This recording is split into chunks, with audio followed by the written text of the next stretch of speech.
Pastor Kendra, Minister of Children and Family Life at St. Paul Lutheran Church in Davenport, Iowa. Welcome back to Bible Story Time.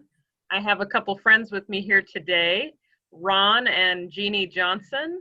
And maybe, Ron and Jeanne, could you tell us a little bit about your connection to St. Paul and how long you've been with us? Certainly. We love St. Paul. We fell in love with it the very first time we attended. And I think we've been going about 10 or 11 years.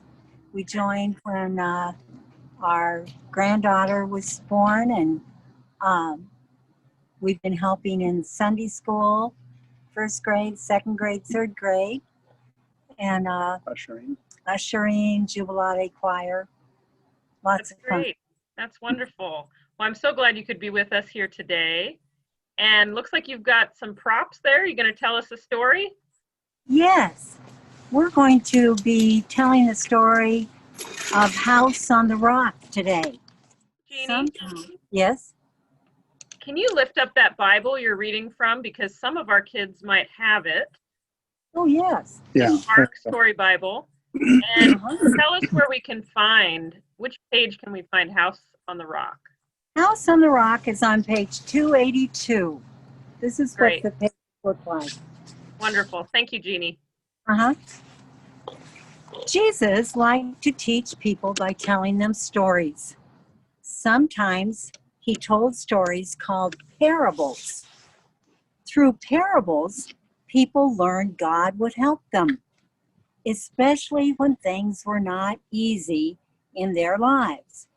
Jesus told this parable about two houses to many people as he sat with them on a mountain one day. Jesus said, I want to tell you about two different people.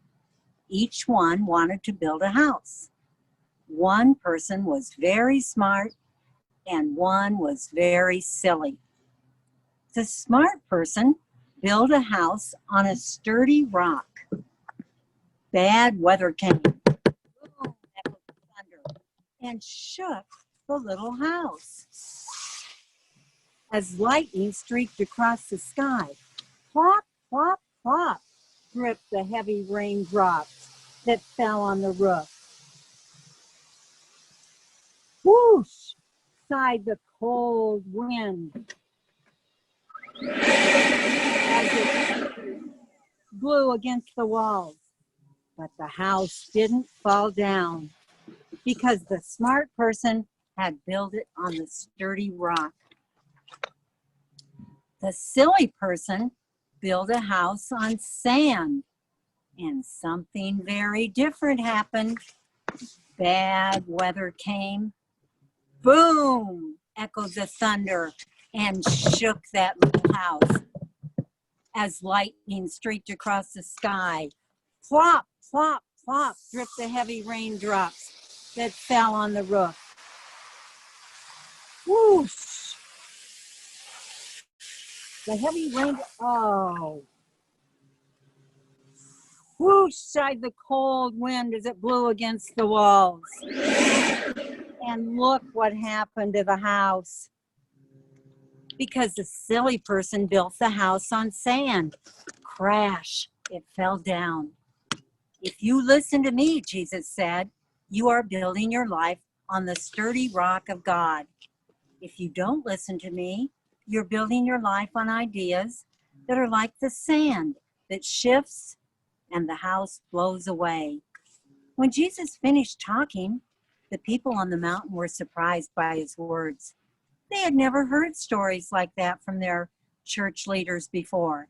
Jesus was a wonderful teacher who helped them learn how to always trust God.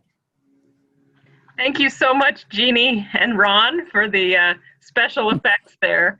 What a great story to teach us about having faith in God. Do you have a question for us to ponder today, Jeanne? I was going to ask the children if they'd like to tell stories. And what kind of stories do you like to tell? And what kind of stories do you like to hear? Do your grandparents tell you stories? I know My grandparents told me stories, and we had lots of stories to tell Isabella. We still do. And she Yes, tells us my stories. my son loves to ask his granddad, my dad, to tell him stories about some of his injuries and boo-boos and things like that. So, well, I hope some people will reach out to us and tell us about their stories. But for now, thank you so much, Ron and Jeannie, and thank you all for watching. And we'll see you next Thank you, Kendra. Excuse me. Thank you, Kendra.